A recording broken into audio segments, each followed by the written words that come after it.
Trump said no new wars, and that was a very appealing slogan. And I have been concerned about how the foreign policy has become far more interventionist than Trump intended, and I think that's a bad thing. I was skeptical of previous actions against Iran, skeptical of Venezuela. I'm skeptical of a lot of things, but I don't know. We're at where we're at, and the Iranian government can't just mass execute protesters with impunity and face no consequences. That's what Donald Trump is saying, and there's a lot of international support for that position. There's a lot of American support for that position. We don't want to stand idly by as people who want freedom, democracy, human rights, women who don't want to be under Islamic extremism, people in a once westernized liberal country advocating against a religious authoritarian regime that is trying to kill them. I don't know. The time might pass for them to say, okay, leave us alone and we'll leave you alone.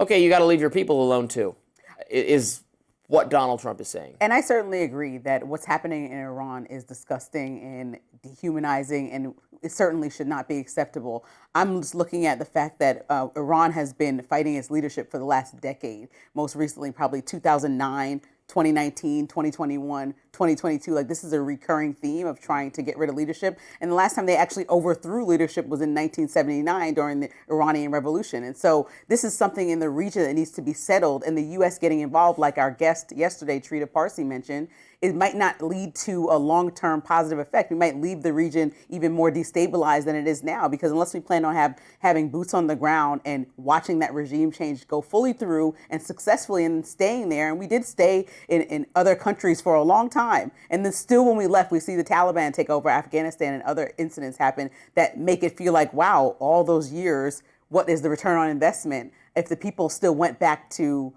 having the Taliban as leadership? Did we accomplish what we went to and sought out to do? And so I am just weary that the U.S. getting involved and listening to Trita yesterday. He's like, I don't know that that's going to provide the long-term solution that Trump thinks it is. And it's the right thing to say that we shouldn't accept these killings happening. It's the right thing to say that the people should rise up. But they've risen up multiple times in the past. And so what is the long-term international solution that maybe requires more than the U.S. to get involved?